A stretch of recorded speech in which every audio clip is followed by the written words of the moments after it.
Everybody. Welcome everyone. Bienvenidos a todos. We're going to get started, but before we do, I'm going to pass the mic to our interpretation team today provided by Sensotle.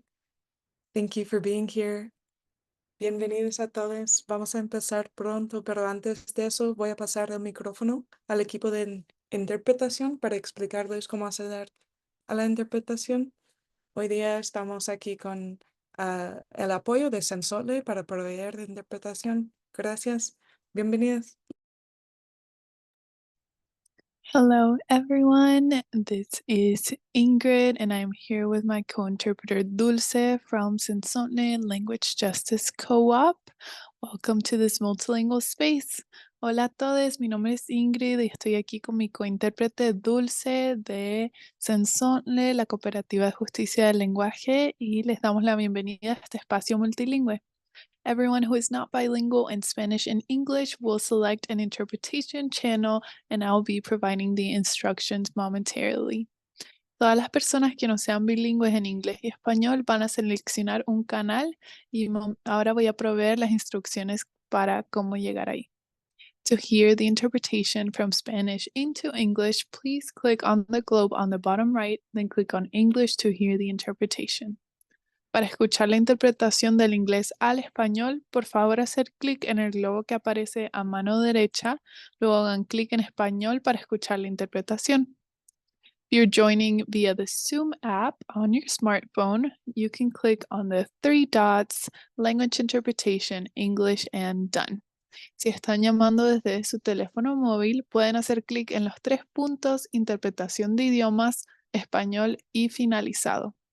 Some reminders so that we can create this language justice space is to take breaths after you finish a thought or a sentence or when there is a switch in speakers and speak up loud and clear. Por favor, algunos recordatorios para crear este espacio con justicia del lenguaje, respirar después de terminar una oración o frase o cuando cambia la persona que está participando y hablar en voz alta, fuerte y claro. También recordar de hablar solo una persona a la vez y a un ritmo más moderado. Si tienen cualquier problema con la interpretación, nos pueden hacer saber. Also remember to speak up loud and clear and slow down and speak at a moderate pace. And if you have any issues with the interpretation, you can let us know and we'll be happy to help you. Espero que tengan una muy buena reunión. Gracias por crear este espacio multilingüe. I hope you have an awesome meeting. Thank you for creating this multilingual space. Thank you so much. If you are having trouble accessing the interpretation, please put the questions you have in the chat and we'll assist you. I'm Maureen with the Co-op Clinic at the U.S. Federation of Worker Co-ops. I use she, her pronouns. I'm calling in live from Tewa Territory, Ogapowe in Santa Fe, New Mexico. And I'd like to welcome my co-presenters, Julian Hill and Matt Feinstein. Julian Hill is one of the peer advisors in our co-op clinic. He is also an assistant professor at Georgia State University College of Law. Julian's a teacher, a lifelong learner, a community organizer, an artist, an attorney who knows that the world we deserve, though both possible and necessary, is one for which we must fight with radical love. And Matt is my co-manager in the co-op clinic, looking over our technical assistance program. Before that, he was also a peer advisor with the co-op clinic, specialized in co-op governance and decision-making processes. He's based in Central Massachusetts, was a worker owner of Future Focus Media Co-op, a co-founder of Global Village Farms, which is a center for land-based education, farming, and co-op development. And for over 10 years, he was the co-director of Worcester Roots, a grassroots co-op organizing group. If you both would like to come off mute and introduce yourselves to the group, that would be great. Hey everyone, nice to see a couple familiar names. Happy to be here and looking forward to the conversation. Thank you to the Federation for inviting me. And yeah, hoping to have a productive space with you all today that can help folks hopefully not move through any existing conflict, but get prepared for the inevitable when it does come. So thank you. Hey everyone, thanks for the intro, Maureen. And I'm impressed by all the people prioritizing this when sometimes uh, removal of members is the last thing we want to be dealing with. But hopefully we'll get into some good information today. I agree. Thanks all to show up to this stressful topic. Our goal is to give you resources so you're prepared and you leave here feeling calm. And the last thank you I want to shout out, in addition to the staff supporting us and the interpreters supporting us, is this year's webinar series was sponsored by Dot Co-op. You may recognize the Dot Co-op ending on some of our on our publications, and a lot of our members are using .coop domains. The .coop mission is to unite and empower co-ops online, and this goal drives everything they do. Since 2001, they've united the co-op community through a shared online identity, a platform we can all use to inform, educate, and pioneer a path for others to join this movement. If you want to learn more, you can visit their site at www.identity.coop. And with that, I'll take us into the session today. If we could go to the next slide, thanks. So I'd love it for those who haven't, if you could introduce yourself in the chat. Let us know where you're coming from. Let us know if your co-op is old or young, going through conflict or chilling. That would be great. And then we're going to go through the 3 stages of member removal, just to prepare you to identify what stage you're in, what questions you're bringing today. And then I'm going to be interviewing Matt and Julian about the experiences they're bringing from providing countless hours of peer-to-peer advising to co-ops that have been through this. I'll ask them some questions, and then I'll pass the mic for y'all to ask them some questions. So if you go to the next slide, Matt, you'll see the Federation. We're the only national grassroots membership organization for worker co-ops in this country. Our mission is to build a thriving cooperative movement for stable, empowering jobs through worker ownership. We prioritize the support that we provide to Black and Brown-led co-ops, Indigenous-led co-ops, queer-led co-ops in this country. We provide a lot of that support through the Co-op Clinic, which is our technical assistance and training program that Matt and I both work in. If you are a member of our co-op clinic, or rather, if you're a member of our federation, you receive discounts working with us through the co-op clinic. You also receive a discount to this year's conference. We'll get into that in a minute. But if you could go to the next slide, Matt, there's a link you can click. One back at the bottom that says usworker.coop/clinic. And you can request a free 30-minute intake with us anytime, especially if something comes up today that resonates with you. But in general, that is available to members and non-members alike. And it's a chance to connect with the co-op clinic and figure out resources, connections to other co-ops in this country, and connections to peer advisors who can help you get through a problem to a solution. But let's get into member removal before any time goes by. The clock is ticking on us all. There are 3 phases for member removal that we're going to focus on today. And generally speaking, if you think you're not in any of these, you're probably in the preparation phase. So you're somewhere on this map. There's preparation, which is everything you can do ahead of a conflict so that it's clear and understood across your membership how you would approach a conflict if it happened. Then there's the actual moment of addressing the conflict in your cooperative. You might be there. You might be in the middle of it. There might be factions. There might be unspoken tension. It might be something that you thought was resolved, but really what happened is you just moved on, but you didn't necessarily address it. This is a messy space. And one of the hardest outcomes of that space is the decision to remove a member from your co-op. We call that the 3rd phase. And what we're not necessarily addressing here is what comes after member removal. This first part is just going to get you to the point where you might need to remove a member from your co-op. And then the interviews with Matt and Julian will address more of a holistic view of what happens after and what happens to the people who stay. So as you can see in the next slide, preparation is the densest. It's where you dig into your bylaws or your operating agreement. And so all of you know, not only will we share these slides after, so no pressure to take notes, but we're referencing a newly launched tool that's been created in the Co-op Clinic, which is a mini guide on member removal. There's a lot more details and a lot more information there. But the two things off the bat that you should know if you don't ever make it to our website to download the free guide is that your bylaw should contain language that covers when a member's employment is terminated, how their share is returned to the co-op. And it should also have language that covers when a member's employment is terminated, how and when the capital contribution they made is returned to them. So if you do nothing else in preparation, hit those 2 points. But ideally, there's a longer list on the next slide. Ideally, you already have a removal process in place, whether that's in your bylaws or elsewhere. Ideally, it's written out, and ideally, it's understood by members ahead of time. Whatever teaching method you use in your co-op to make sure your bylaws are accessible, this is a good thing to practice on.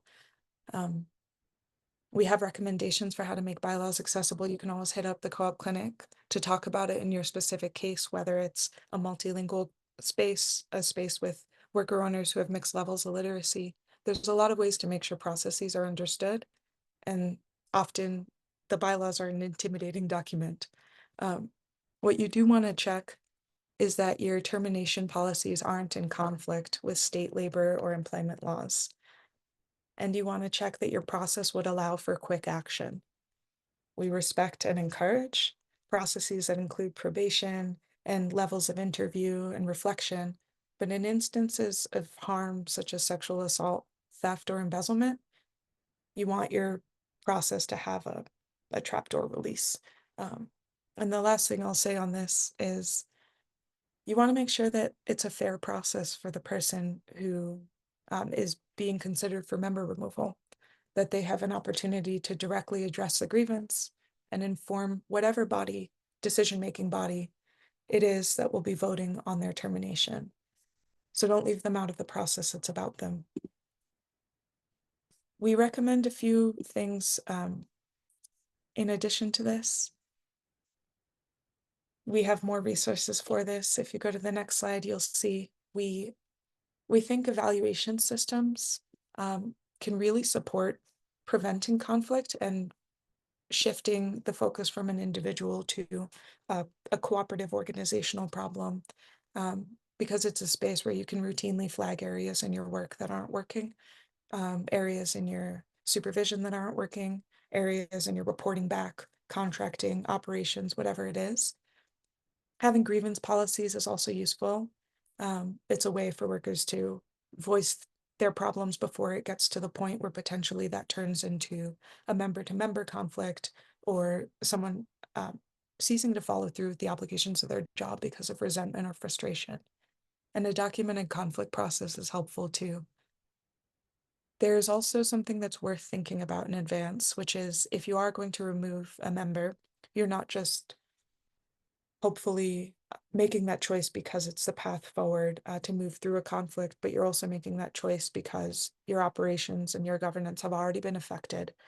But you want to make sure that any role they were taking on, that you have a plan to cover the gaps. So if they were on your board, if they were in a particular committee, or any other place that that individual might hold responsibility beyond their job description, as you consider the member removal process, consider the impacts it will have for all the lanes that they have been taking leadership in your co-op. And we have a chart on the next slide, but before we go there, I just want to say preparation is your best guess at what might work for your group.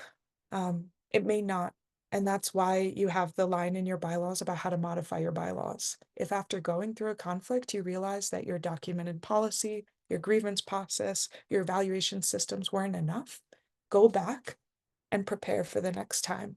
But assuming that you prepared well or you didn't prepare well, either way, at some point, your co-op's going to face conflict. And so on the next slide, thanks, Matt. This is a little flow chart that's included in the mini guide for how to address it. And essentially, this is breaking down, is this a single instance or is this recurring, a recurring problem in your group? So for example, If it's a single instance of harm, which is the top row, and the harm is repairable, perhaps you want to address it with suspension and a reparative or transformative process. But if the harm is not repairable, you might want to remove that person from the co-op in a suspension and initiate the termination process. If we're talking about repeated instances, but it's minor harm, someone isn't showing up, or they're not showing up on time, or they're not completing their responsibilities, you want to make sure you've been documenting it well through ideally the grievance process you prepared. And if they've hit the stated threshold, the minimum you set for a member removal process, you initiate the member removal process. But if they haven't, and yet this is still seeming like you're teetering on the edge of this person not being a good fit for your co-op, you want to revisit your process. Did you set the threshold too high? Do you clarify the process to the member in question and let them know that they're close to hitting the threshold? Does everyone understand what the problem is? And then if you want to go deeper and you're able, why? Is there something about the way you're structuring your work that's leading to their absence? Is there a separate policy you need, like bereavement leave, parental leave, medical leave that doesn't exist that's leading to absence, for example? But for the case, Maureen, yeah, sorry, just a teensy bit slower, please. Dale, okay, thank you. In the case of serious or ongoing interpersonal conflict, that's when you will really need to weigh in on how it's affecting the co-op members' quality of life, how it's affecting the co-op's well-being overall. That's likely when you enter into a conflict facilitation process. And that's likely when underlying issues will surface and you have to ask, are those reparable? If yes, this is a chance to go through a reparative or transformative process. And if not, this might be another moment to initiate member removal. But like I said earlier, if it's a major instance of harm, such as sexual assault, theft, embezzlement, you do want to have a policy in place that allows you to make immediate suspension and initiate a termination process. Depending on how your co-op approaches harm, there might be variance here in what that looks like, but we recommend that you have clarity on what you would do in response to major harm. In the next slide, we'll get into if you followed the flowchart, if you followed your process and you're realizing that member removal is necessary.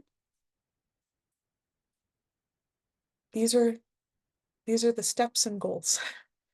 Your goal is to get the co-op unstuck. You've been stuck in a conflict. The processes you've used haven't resolved it, potentially because you identified the harm is not fixable. You want to consult an attorney familiar with employment law to make sure you're not violating state or federal laws around workers' rights. You want to document what you're doing. And with regards to documentation, document the facts, leave your opinions of the matter out of it for your own protection and for clarity, and ensure a fair process for the member in question. That can take a number of shapes depending on how your co-op chooses to approach it, and we have more recommendations for how to approach it in the mini guide. So my question for y'all, the 50 plus people who attended today, is on the next slide, which is, can you identify where you're at? Do you know if you're in the preparation stage? Do you know if you're in the addressing conflict stage? Is your whole co-op in the conflict? Or is it something simmering in a committee or between two members? And if you could drop in any questions in the chat or come off mute, my request is if you want to come off mute and voice your question aloud, that you use the raise hand function. At the bottom of your Zoom panel, there's a little hand, or you might see react and then have to click an arrow to raise hand.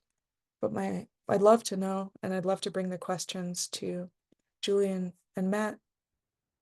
What did this bring up as you walked through it? Is there something that your co-op's struggling to develop? Is there something that the grievance policy isn't addressing? So again, please drop your questions in the chat so our guests can answer them. And if you want to come off mute, just raise your little Zoom hand or raise your hand if you're on camera and I'll call on you.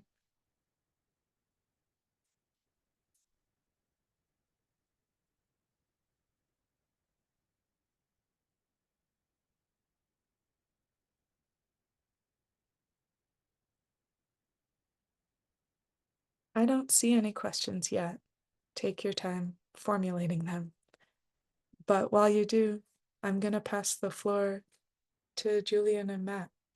And I'd like to start with Julian. If you could share. Disculpe, Maureen, perdón. El volumen de la interpretación se bajó. Interpre-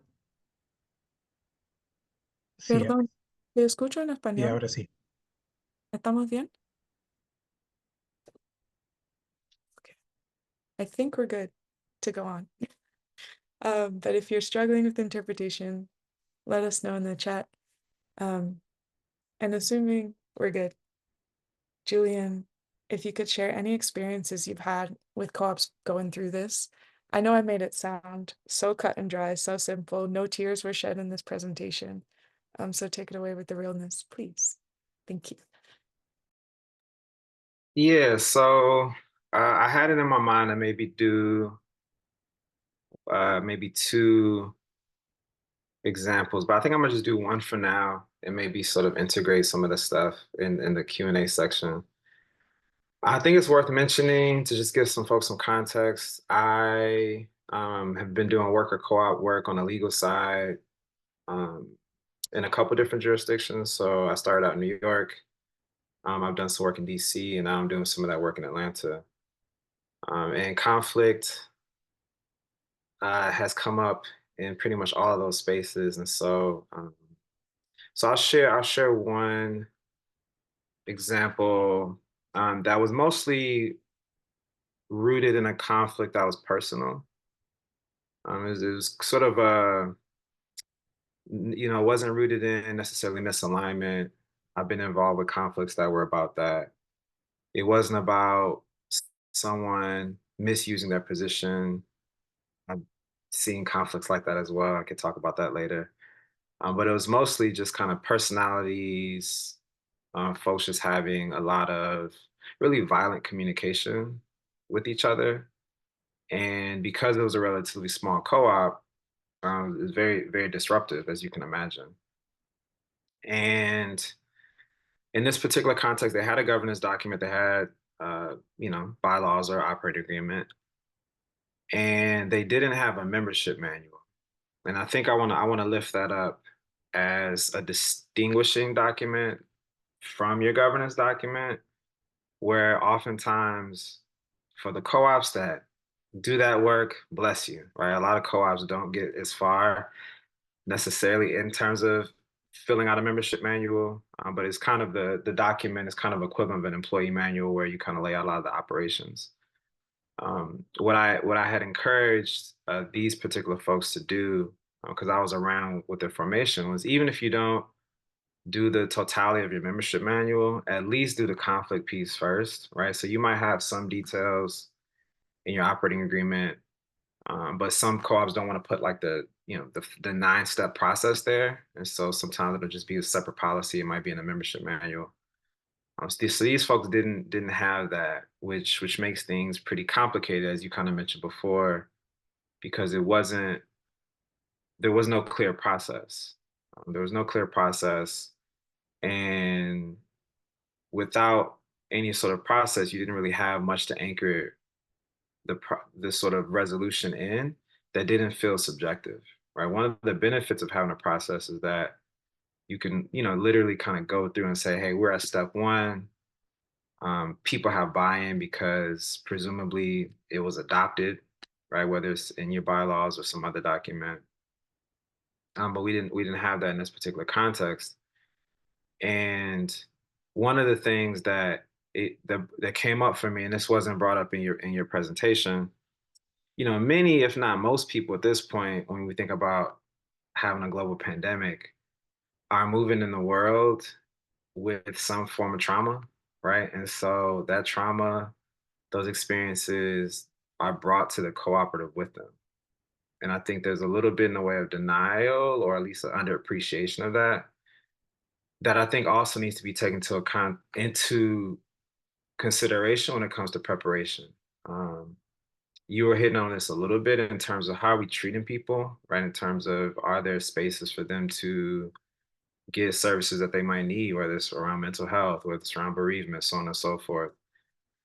But also, are there processes in you all's just meetings around like checking in with people, people having the spaciousness to kind of actually be honest about how they are, uh, and then finally building up and or sharing resources that can help folks move through those different issues. And so, one of the things I'm working on here in Atlanta is a list of healing justice practitioners or folks who do different types of healing modalities so that as I'm advising folks, in the same way might give folks an accountant, we might give folks a list of folks who can do tax, so on and so forth. I can also give folks a list of these types of practitioners who can help them again in the preparation stage, but also when conflict comes up, have some of the resources that might be useful. And as we'll talk about later, um, there are ways in which lawyers can be helpful, and there are ways in which we can be unhelpful. But I will pause there and look forward to sharing some more snippets of some other examples of conflicts I've been involved in the context of the Q&A. I really appreciate you bringing that up, Julian. I feel like that is a huge part of the preparation is the culture work of how you just relate to each other, period, on a day-to-day level. And that lifts up a question from the chat I saw. I don't know, Matt or Julian, if you feel comfortable answering. There's a question from Hannah in the chat. For us, the problem is a possible misalignment of values/purpose of the co-op rather than any personal grievance. Have you seen that cause conflict in a co-op? Matt, I can go after Matt if you have something to offer. Yeah, I mean, I think that's similar to the case study that we offer in the mini guide, right? Where you notice pretty early on that there's just not an alignment, right? That this person,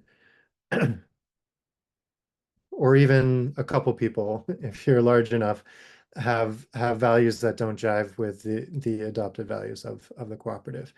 And so I want to start again on prevention, right? How do we prevent that so people don't get in that situation? Because it is really hard. No matter how you deal with it, it's really hard. So um, you know, having really clear, explicit values up front and a clear onboarding process that, hey, if you want to become a member, this is what it means. This is what, full membership, this is what the co-op's about. These are our explicit values. And, really getting to know someone. I always really encourage a pretty high bar for accepting a new member.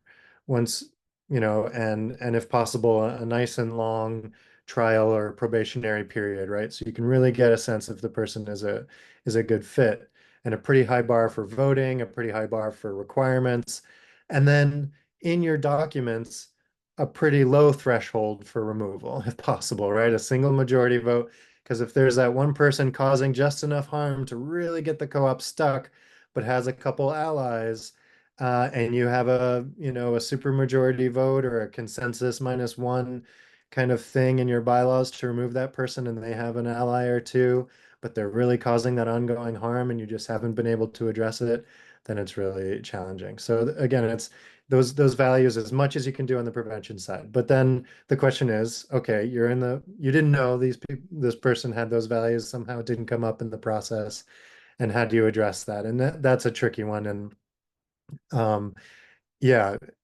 and often does lead to, I think, uh, the need for removal. But how does it not drag on over years, cause schisms in the co-op, um, that's a really tricky one. And like we've been mentioning, having a clear process, say, yes, your job security matters, right? Balancing the members' job security with hey, this co-op needs to keep moving, and the values you're expressing are not working, or how this is playing out is impacting the co-op XYZ, and people often need to stick their neck out there to start that process. But if it's written down and very clear and people have been onboarded onto it, then it can be a little more effective.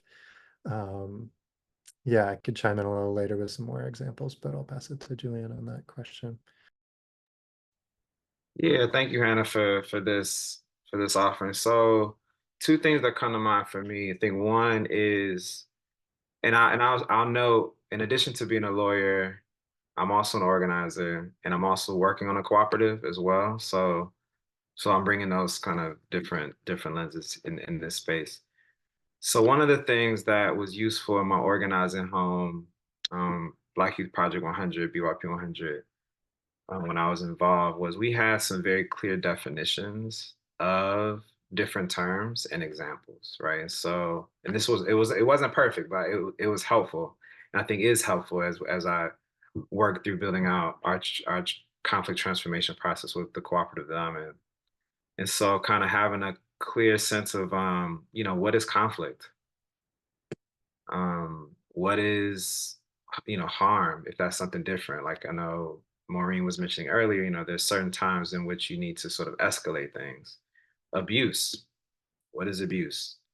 And then maybe having some examples where you can kind of anchor your conversation again as objectively as possible. So a conflict that rises to the level of needing to go through a process might be, and if you have it as an example, it could be, and I'm being loose with it. You might need to word it differently, but consistently bad mouthing the cooperative, right? Or talking about the cooperative in ways that are detrimental to moving forward with soliciting client. I mean, there are ways in which you can tease out, like, what does it actually look like for there to be misalignment, and maybe kind of do some hypotheticals and sort of think through, like, what does that look like, and that might look different in different cooperatives with different groups of people. And the second thing I would encourage folks to think about is actually doing role plays through your conflict resolution process. I mean, it's a harder thing to do as you bring in new members, and so you have to figure this out. But in the cooperative that I'm working with, I found it extremely useful for us to actually, after we've built out this, multi-step process, to actually go through it and see how it feels as the person who's being called into account, how it feels as the part of the person in the cooperative who's like bringing the person to account. And then kind of, it's helped us kind of make some tweaks there and kind of get us better sense of, okay, this needs to be escalated to step 4, whatever the case may be.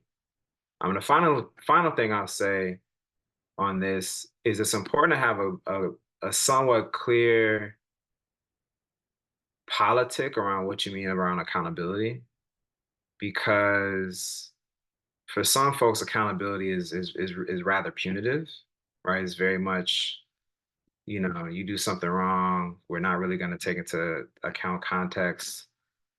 It's all about sort of a punishment lens. And then there are other ways in which you could think about this more about how do we restore relationships, so on and so forth. And those are different. And different types of harm or conflict might require obviously different seriousness. And that's not to say you can't be serious if you're doing like restorative or even transformative approaches. But I think having some clarity around that as a formation around what do you mean by that, and kind of what what that might look like in practice, I think is also an important thing to think about, particularly when you're talking about misalignment in values and things like that that are a little bit, some can sometimes be harder to sort of pinpoint. But yes, I've seen that come up in at least a couple of the cooperatives that I've supported as it relates to conflict. I really appreciate that answer. I would love to share the Black Youth Project 100's definitions. I reference them often for conflicts in other spaces in my life. So we'll include those as a resource. And after this, when we send y'all the recording and slides. And I did have a question that I'm slightly modifying for Julian. It was, at what point should a lawyer be involved? But I would like to ask if you also feel comfortable sharing at what point should an outside mediator be brought in? Like, how does a co-op know how much to do on their own versus when to get both of those types of help? Thank you. Yeah, I don't think there's always a right, necessarily like one right answer. Part of it depends on your relationship with your legal counsel. I had the benefit of working at a nonprofit legal service org where we kind of focused on worker cooperatives, and so I would say I had a pretty hands-on relationship with a lot of my co-ops, even if we had finished up doing a particular matter, would check in with folks. And so when I was at Take Root, I would say, or within that context, I would say probably a little early. The earlier, the better. I'm probably at the point where you've identified that there's an issue. Maybe you all have already started to look in your bylaws or your governance document to figure out, okay, where's the violation at? Um, and then maybe at that point, having and it's tricky because and I think this is important from like an ethical situation. I'm not sure if any lawyers are on here, but in this context, the lawyer represents the entity. And one of the unfortunate realities around conflict, and I've seen this happen in every instance that I've been in.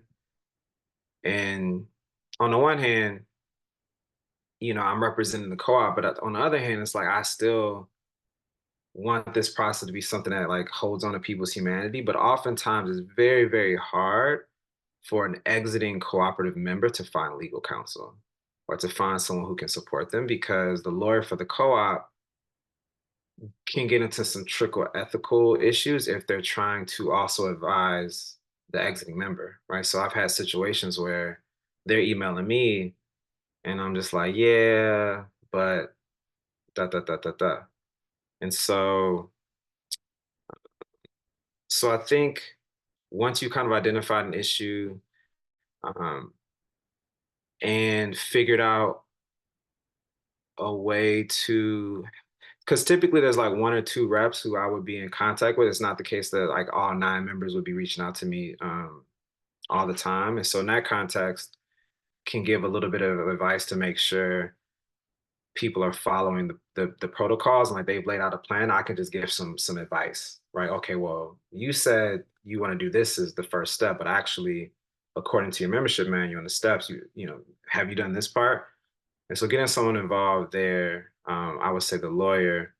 And in terms of a mediator, I could see that happening before reaching out to a lawyer, particularly when it might involve individual members, or even if it involves an individual member and the cooperative.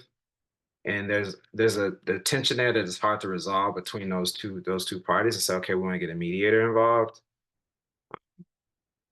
It might be worthwhile, again, if you have a good relationship with your lawyer, to just kind of give them a heads up.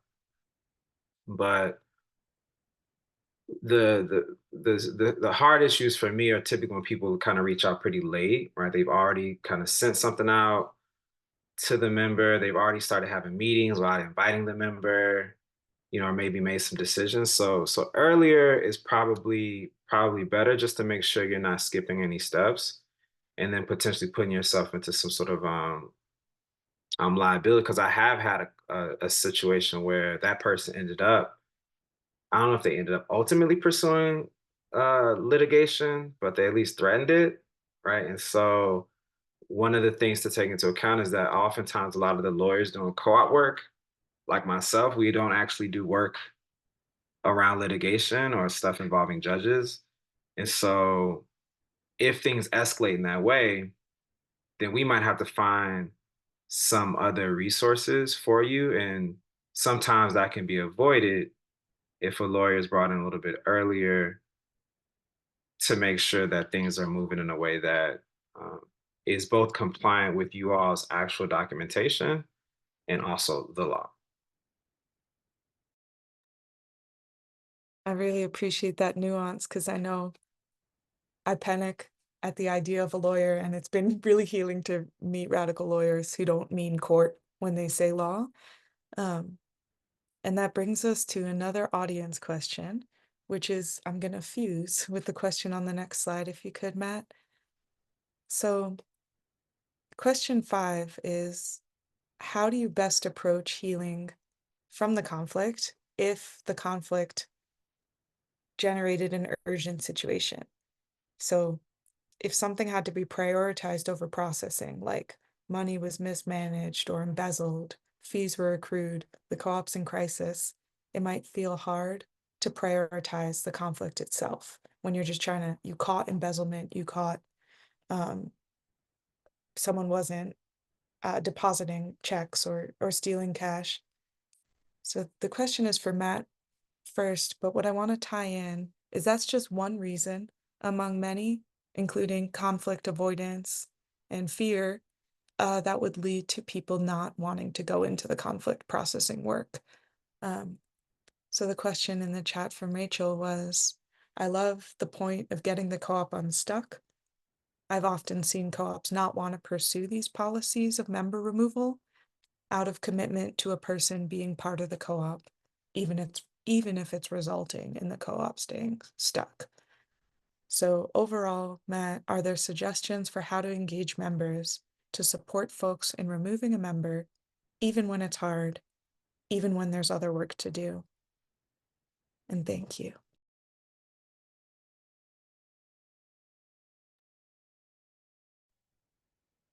Yeah. So prioritizing the relationships in your co-op, the ones that are going to remain, seems like such an important thing, right? And whenever conflict and the prospect of removing someone comes up, a lot of emotions come in, right? Um, and people flock to support, you know, someone as an individual often. And balancing that with the needs of the co-op is really challenging, right? So um, even, yeah, I mean, even after removing a member, usually all of the feelings that have come up in that process are not gone, right? They're they linger. There might be other conflict between members who remain. So we highly encourage at that point to do some sort of healing process, right? Some sort of uh, people have used indigenous uh, healing circles but what I've also found is that being really explicit that the underlying power dynamics that emerged during that conflict process have been addressed and it's documented that those underlying power dynamics are addressed. So um, that can make people feel safe again to fully participate, to rebuild trust, and it's a slow process. I've seen it take years to rebuild from that. I think retreats are helpful. And another, thing I've seen co-ops use is to set up a mutual support committee of some sort that kind of looks out for people when they're going through a hard time, can step in and leverage the resources of the co-op to support people. Um, those are just a few thoughts. I'm happy to pass it off and yeah.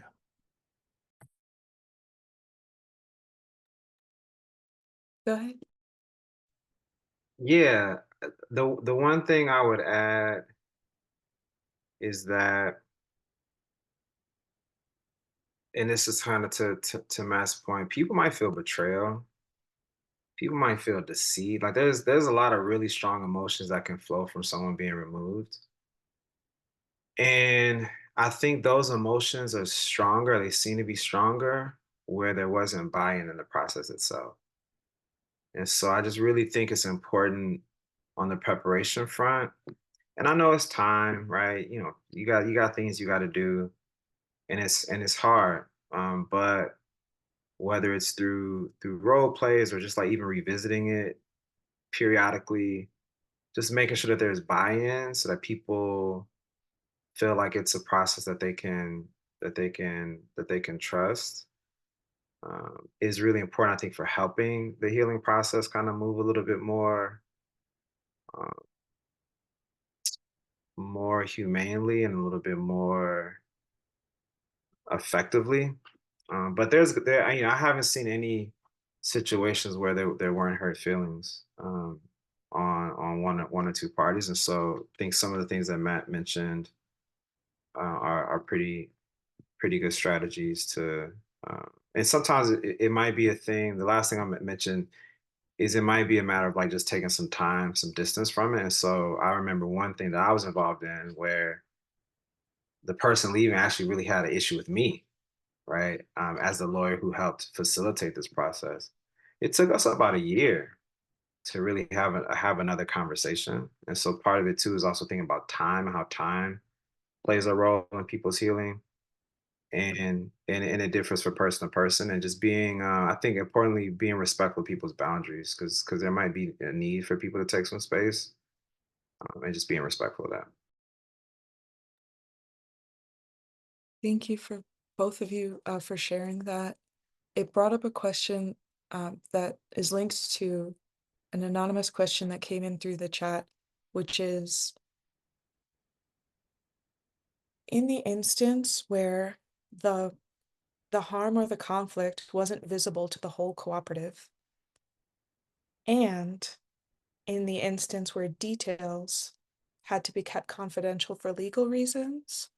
For example, if someone was having private interactions with female employees that were disrespectful, harassment, bullying, um, how do you repair the trust once things come to light? And there, it creates a feeling like the co-op is always transparent, but in this case, there were things that people didn't know were happening, maybe even a process to address the conflict or harm that wasn't visible. How do you stabilize and rebuild trust after things come to light and there's that feeling that significant harm happened, but the behavior and the communications were behind closed doors? Especially if that person who was committing harm was in a position of power. So I'll say I'm not a labor and employment attorney, but to the extent that in doing those processes, that's something that you advise like needs to be confidential, all that sort of stuff. I think what was raised earlier, I think some of that could be lifted up in the preparation and your actual documentation, right? Letting people know in your membership manual, in certain instances, we will have to certain things will have to be confidential for XYZ reason. And I just think being transparent before it happens, because I think the bigger issue is if it's a surprise. If people are like, oh, I thought 100% of the time we would be informed.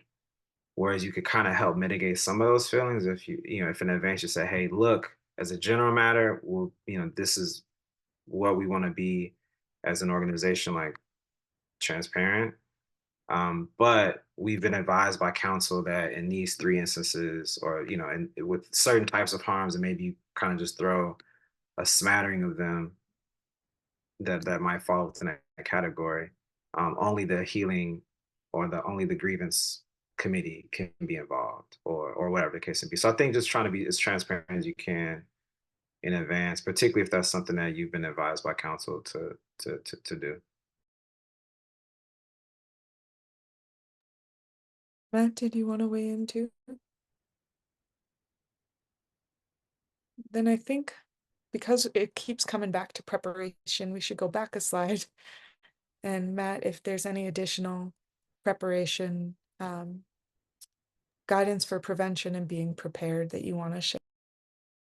Yeah, yeah, we keep bringing her back here because hindsight, um, in my, so just to be clear, my perspective is from someone who was in a co-op that needed to remove a member that was causing harm. And also as a founder of a co-op that thought about setting up processes so that I had some job security too, that there wouldn't be a group that could easily get me out in the future.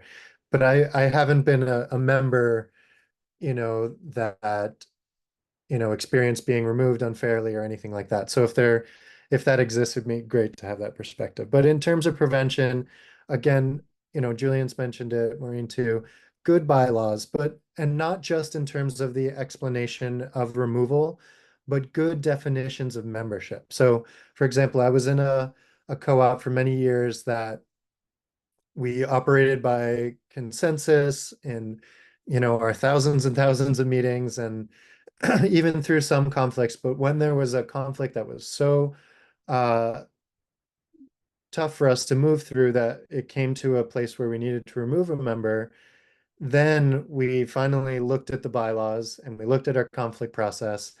And the bylaws were so vague in terms of definition of membership and things like that. And that those ambiguities led to the worst meetings ever, right?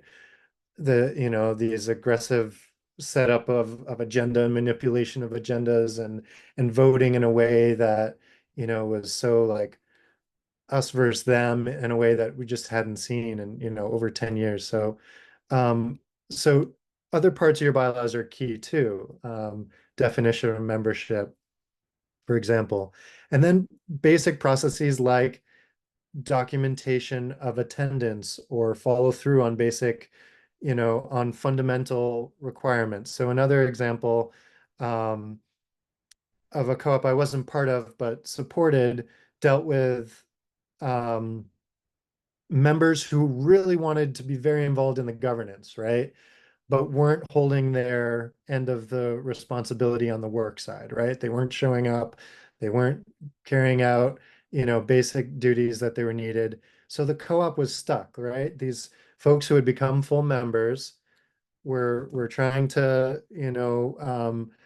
have a lot of say on the governance side, but weren't following through. And so the members who were holding all the responsibility of the business needed to move on from that and they felt really stuck. So if they had had processes that were documenting attendance or follow through on work and a grievance process that is proactive, right? Checking in, why, having, and then there have been a couple questions about grievance processes. I think if you have a really clear job description and work plan, right?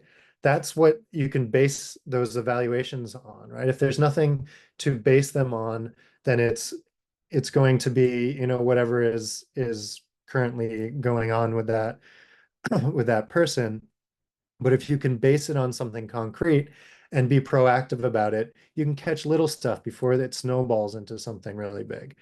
So yeah, regular uh, evaluations and grievance situations when small harms come up, right? You missed your shift and didn't let me know, that caused this and there's a process for dealing with that instead of having it just be something that is left untreated over and over until it's a huge issue. So yeah, those are a few things. Another, trust and relationships. I want to come back to like really getting to know members well before involving them at the membership level. Sure, you need to hire people to fill, roles in your co-op, but before they're full members, having that trust, the relationship, knowing that they're a good fit. I'm, still in touch with this co-op that dealt with an embezzlement, right? A person that came in and took over the books and was really holding the office together for a little bit, but embezzled, over the course of several months, took quite a bit of money out of the co-op.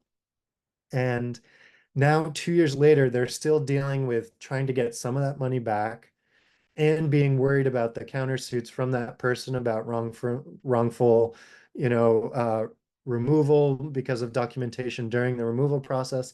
And it's just so sticky.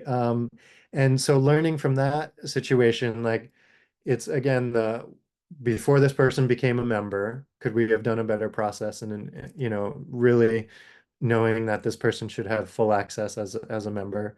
And then the documentation, as soon as there was notice that some harm was being done, documenting that for later protection against the suit of the person who left on bad terms. Kind of as Julian was mentioning. That was, yeah. Another question from the chat is if either Julian or Matt, you could go into more detail about what goes into a code of conduct in terms of defining a member, specifically in relation to the member's behavior outside of the co-op, when that behavior relates to the work of the co-op or implicates the co-op in some way. Thank you. I see that heavy nod.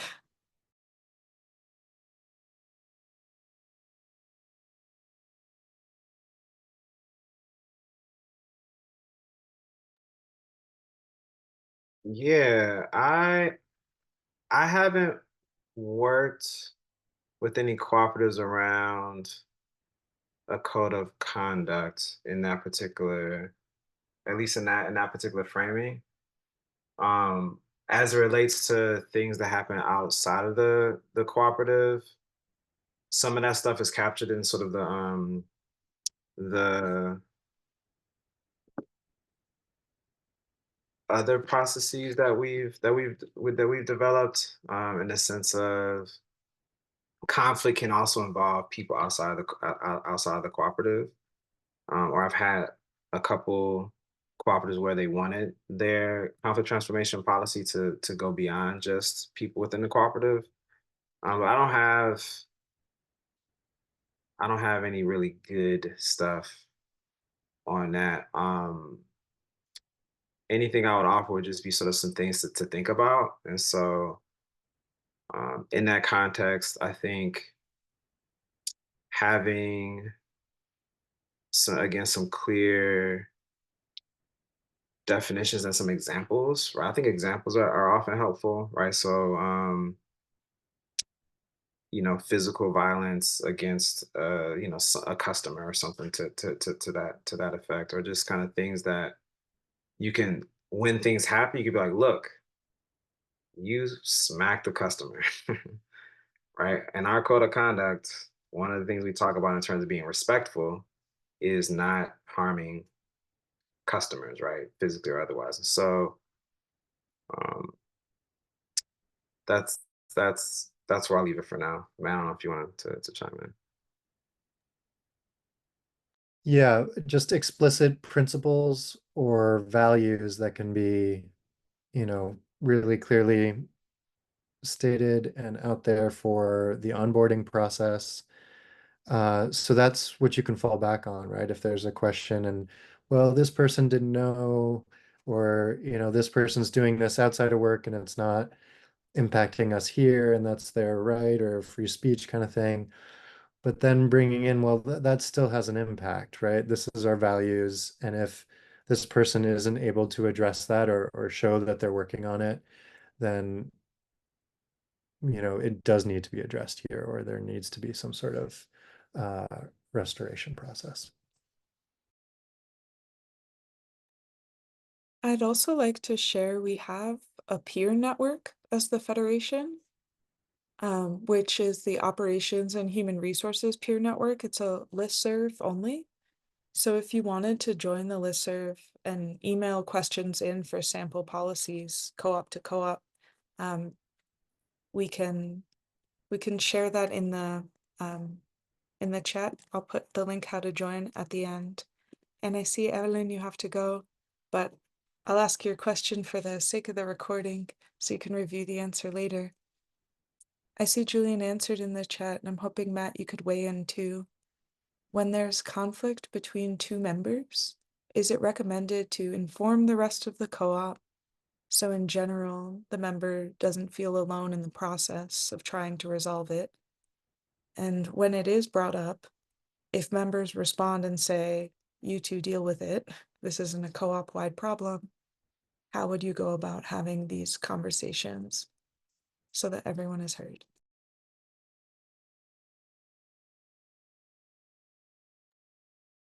Oh, this depends so much on context. I don't know how Yeah, what I often fall back on an aorta tool on this. The Anti-Oppression Resource and Training Alliance has created a tool that helps you like decipher if this conflict is something that is truly interpersonal or if it's something that is hitting on a broader, you know, underlying power dynamic.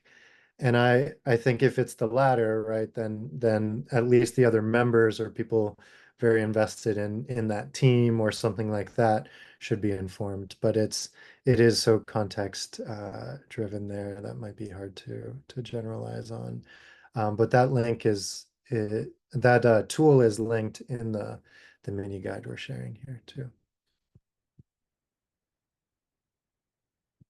We've sort of flowed into audience Q&A anyway, so before I turn the mic fully over to the participants, Julian or Matt, is there anything else you want to share um, that wasn't hit by the question so far? But if people leave this webinar not knowing, they'll be less Well, prepared. Maybe. yeah, there's the question about what's the difference between removing an employee and a member? And there's a few technical ways to address that, but I just want to get to some really concrete ones, right?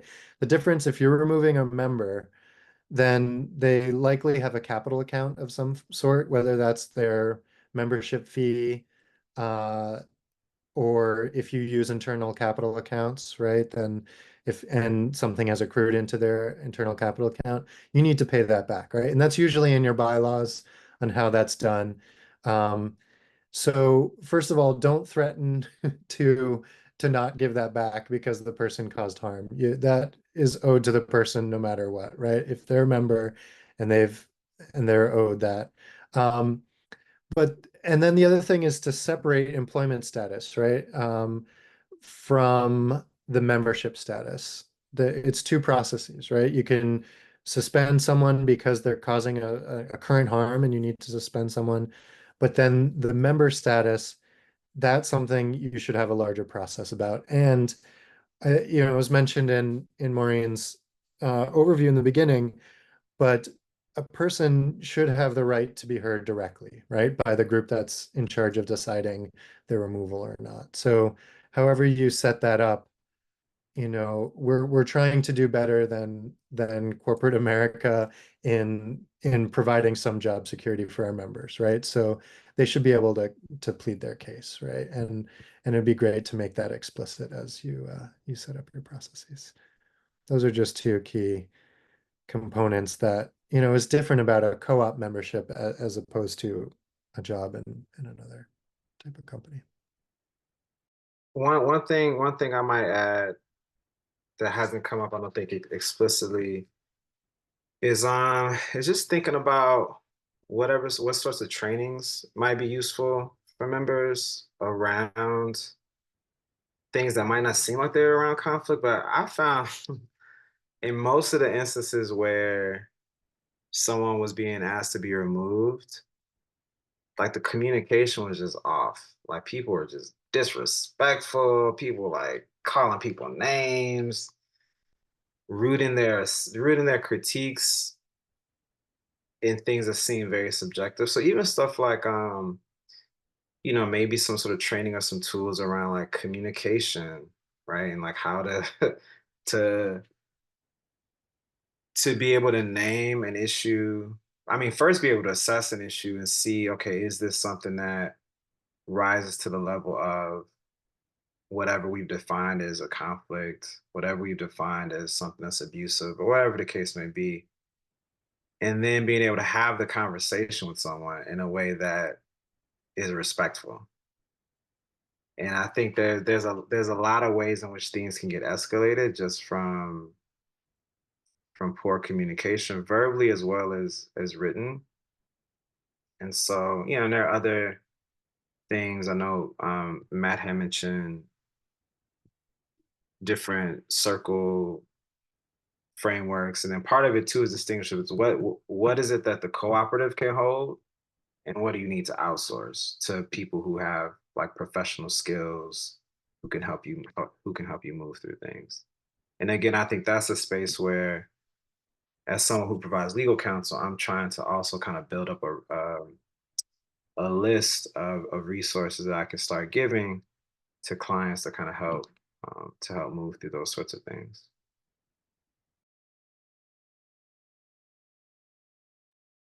I really like that you brought up training because I think one of the cooperative principles around education um, makes that almost an obligation that if someone is in the co-op as an entity as a whole is responsible and committed to educating the public about why they're a worker-owned model and what cooperativism is. But you're also committing to educate your own people and give people the opportunity to grow into a role, grow in their communication skills, grow in their professional capacity. So that's a good assessment you could do if people feel like they would benefit from learning communication skills or how to do peer-to-peer evaluations or any of those other preventative steps named. And thank you, Matt, for turning off the slides because I'm trying to see your Zoom hands here. With the remaining time, I'm curious if anyone who hasn't dropped a question in the chat has one. And you can either raise your little Zoom hand or keep popping them in the chat and I'll queue them up for Julian and Matt. I can address Celia's real quick in terms of template documents. Yeah, in the mini guide that we'll be sharing with you in English and Spanish by email, and English is linked here already. Um, that has example bylaws about that address language for bylaws. Though of course you always want to talk to a lawyer and make it specific to your circumstance. And it also has some template language for member handbooks, right? And employee handbooks. So both of those examples are in there. Yeah. And I can respond to Kat's question. Hey, Kat, how are you? Do you have resources for role playing practices? I don't. Like we literally trying to think. So we and this is the thing we're still moving through. So we came up with our process, however many steps it is, lots of steps. And then as a part of our meetings where we would kind of do operation stuff, after our check-in, we would just allocate about 10 minutes to, okay, let's go through the next step in the process. So we basically came up with a scenario. Because I do a lot of co-op stuff, I was like, well, I don't want to be the person that's like holding accountable. I was like, let me, support my comrade in building up his muscle around this. And so I'm like out here doing reckless things and um and I forget what the scenario was. There's something about like communication, like being verbally abusive to like one of our members or something like that. And in our process, we list a bunch of examples that we consider not in alignment that are subject to sort of a process.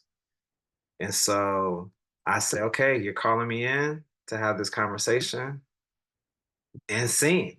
And then, he just kind of goes through it and I kind of respond in different ways. And, we spend about maybe 5 minutes just on that part. And then the last 5 minutes, just like, how did that feel? We have a process that's approved. And then we have a draft process that we're updating as we go through the process to kind of see how it really feels. And, we've gone through, several steps. And I would say in almost all of the steps, we've made some modifications based on us guy actually going through it and be like, this kind of doesn't make sense. Like, maybe somebody else should be involved in this, so on and so forth. So that's the process that we used. I'm sure there might be some other resources I'm sure out there around doing role plays, but I tried to lower the barrier because I think sometimes we use perfection as a means through which to kind of like stop and then or not to not do stuff. So, we just moving through it. And I see Rachel talked about theater to press and think of form theater, power dynamics, role play. That might be another resource. I'm gonna look that up too because I'm not familiar. But thank you for Kat for that question. There's a tool that's currently only available in English. And thank you, Julian, for reminding me of so many tools out here and introducing new ones. One is called the Anti-Racist Co-op Development Guide that was developed by Solidarity Resource, and there are role play activities in there for how to address power dynamics that are useful to practice as a team. It's the guide has tools both for doing these activities virtually with the co-op, or if you're able to, you can do them in person if you're meeting in person. And we'll share that resource in the follow-up email as well. Oh, thank you, Matt, for just dropping it in the chat real quick. And I saw there's another question I wanted to voice from maybe 20 chat messages ago.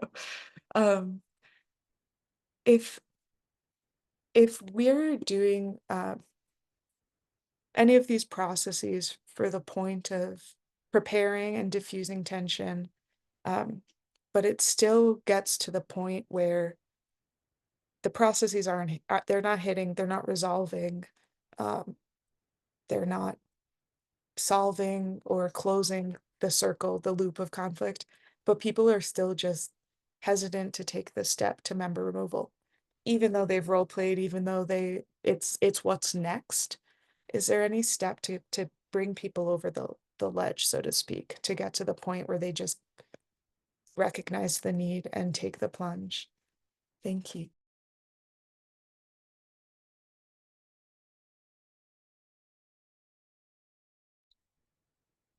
I mean, two things that come to mind for me. I think one is hopefully there's someone they're in conversation with who can kind of give them a third party kind of, hey, this is not how it has to be. Um, and sort of that being someone maybe who they trust. It doesn't have to be a lawyer. It could be some other sort of advisor. And so I think finding a balance between obviously give like people need autonomy. They can do whatever it is that they want to do, but maybe, having some sort of opportunity or person out there that you can kind of check in with just to get another perspective who you might trust. Now, there's a universe where people who don't want to move to the conflict won't even check in with folks. And so the second point I think would be for folks who are in advisor roles. Um, Again, to this extent that you can suss out stuff, like I could see stuff, tensions boiling up when I would go to certain meetings that I was invited to, right? And so you can kind of suss out some of that stuff at times. And so sometimes might be coming from the other end, someone who's providing support, just kind of checking in. Hey, I noticed, you know, this or that interaction. How are things going? How are you all feeling about things? What sort of support do you need? Where do you see things going in the next 6 months? Like, is this going to be a big issue? So just um, either folks in the co-op being open to having that conversation, or the people who are in that co-op's lives being willing to kind of ask questions.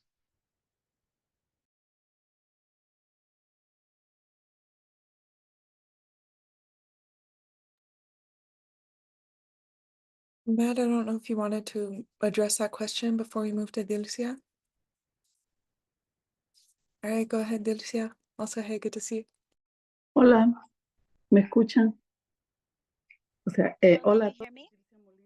Hello, everybody. My name is Ilcia Molina. I am calling from Coop from Muchísimas Virginia. gracias por este Thank you espacio. very much Seguramente me for están this escuchando en el space. otro idioma dominante, And I know that you are listening to me compartir on the other que dominant hablo inglés. language for all the compas that speak English. Sí, están escuchando. Sí, You can ok. hear me? No, yo Perfect. creo y agradezco mucho esa I oportunidad, sobre believe todo and I a la really federación, ¿verdad? thank Porque this es un opportunity tema to the súper Federation because importante, this is a pero subject that is creo que very aquí el important. reto que And tenemos I es believe that here the challenge that we cómo have, construimos nuestras it's propias like how do we herramientas, ¿verdad? Y build our cómo own seguimos tools? construyendo How modalidades que do nos we keep ayuden on a hacer esta building all of difícil these tarea toolkits that like to de, do this very hard to do this very bueno, hard prácticamente thing of decirle adiós a una basically compañera o un compañero, to say ¿verdad? Pero somebody to me say interesa mucho goodbye sobre to lo our que hemos discutido es to cómo somebody that we vamos work with. And so a my construir question is, un how co-op are we sin going valores to build occidentales, ¿verdad?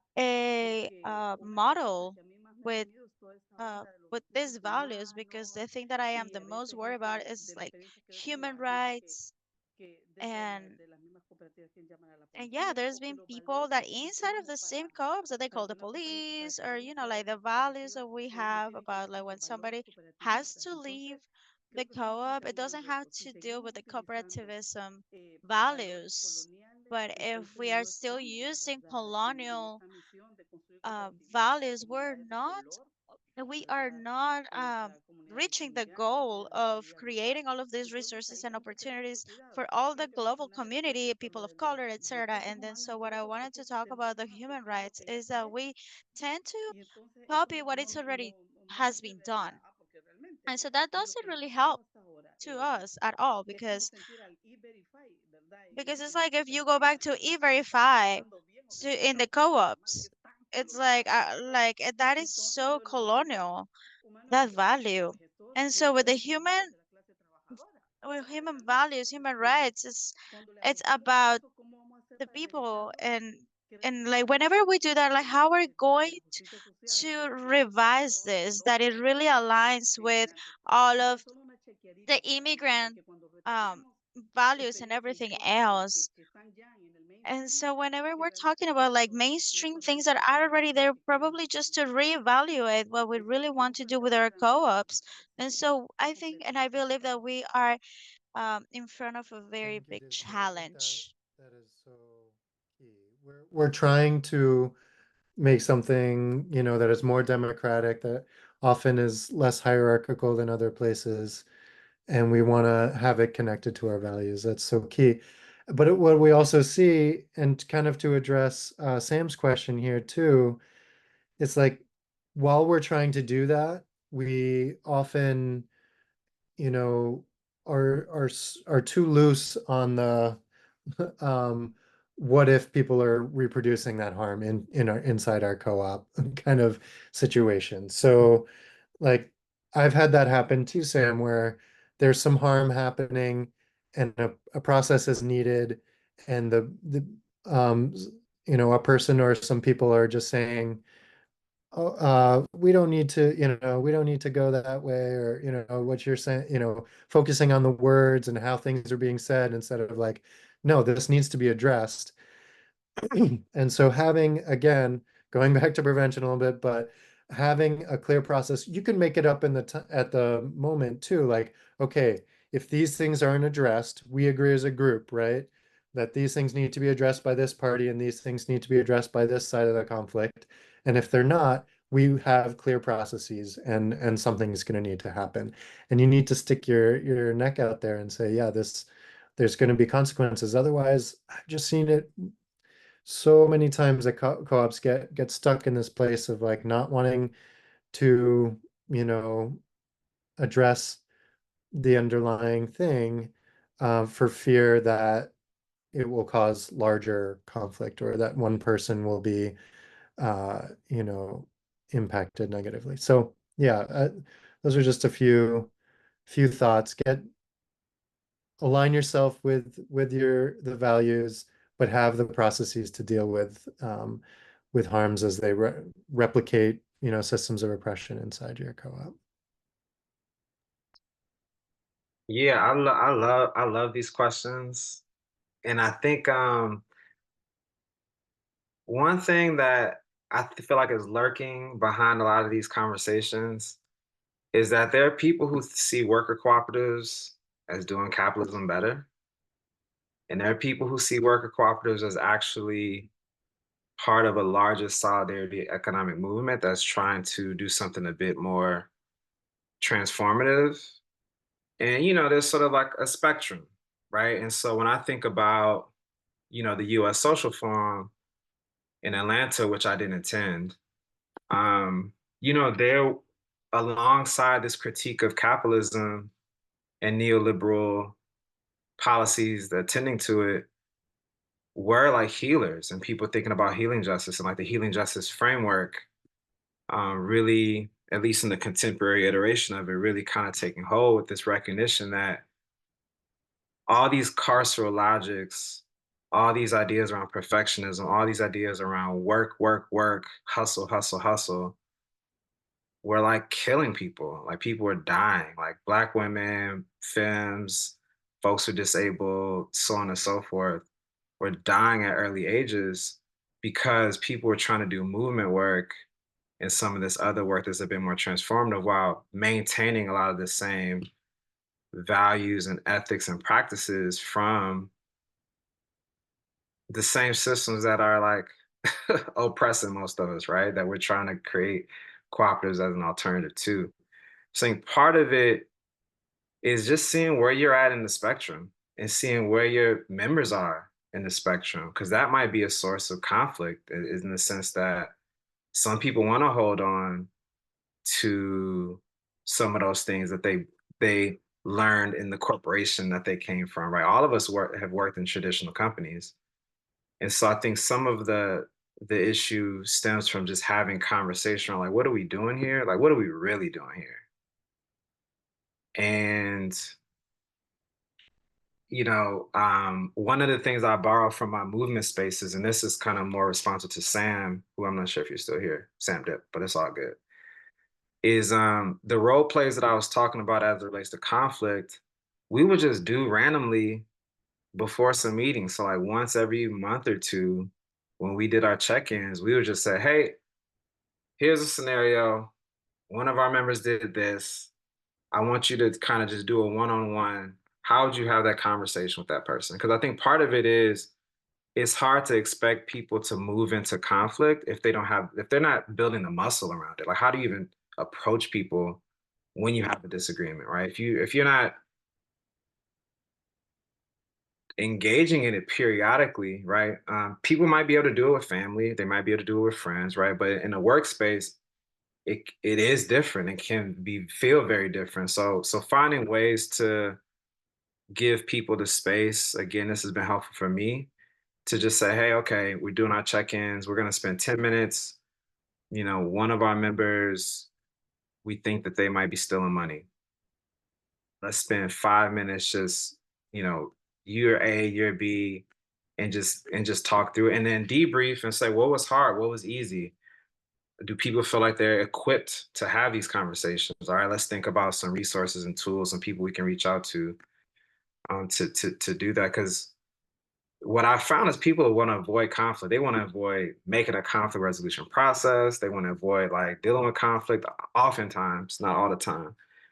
And, it really just, it kind of goes back down to what we've been talking about 87% of this call, which is preparation, right? And that's both in documenting stuff, but also people building that muscle and find an opportunity to build that muscle.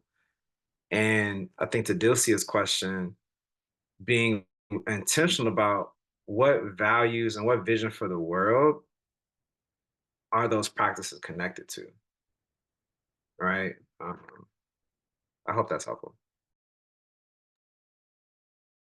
At least personally, I found that so helpful. Thank you. Um, in case you're leaving this webinar realizing that we told you everything is preparation, but you're already in the swamp with your co-op, don't panic. I think a pretty good way to move through the post member removal, lingering just discomfort and distrust is to work on the preparation together as the group that's left and say, how did that make us feel going through that? What wasn't right about our values showing up in that process um, that didn't feel like something we want to do again the next time, and channel that learning and that lingering discomfort into creating processes you would want to go through, either as the person holding someone accountable or the person being held accountable. And if you want more training with us, we put on webinars routinely as the Federation, but we're just here to remind you the Worker Co-op Conference happens every 2 years. This September, it'll be in Chicago. Registration's open, housing and conference attendee scholarships are open. So register as soon as possible if you're interested. Apply for a housing or registration scholarship, and you'll be notified within the month of August. So you can plan to attend and connect with other worker owners in person. But we always continue to provide programming virtually just to connect people across regions, across industries. And I just want to close out by thanking Julian and Matt so much Like when I put this together, I was like, who are two really smart people who have been through it many times? And you two are it. Thank you for all the leadership you've provided here and to countless co-ops, both that you founded and you've advised. Thank you everyone for showing up and being so present. The chat was going so fast, we didn't even have time to translate it. So hopefully the recording and the resources we provide in the follow-up email will be useful to y'all. Everything that was mentioned, I tracked to make sure you get it at the end of the call when we send out the follow-up email. And the last thing is this whole thing has been structured around the mini guide that Matt referenced a few times. And if you ever, while working through one of our mini guides, realize this kind of format would be really useful to have on another topic, let us know. We're here for you. And if you want to have a more one-on-one personal conversation about your situation and maybe move towards technical assistance with a peer advisor like Julian, feel free to schedule an intake with the co-op clinic at usworker.coop/clinic. And we'll be seeing you in Chicago in the next member council, peer meetup, member meeting, webinar, other million spaces we share because we cooperate. So thank you. Sorry, that was such a corny note to end on, but here we are. Thank you to the Sensately team for excellent interpretation as always. Bye, y'all.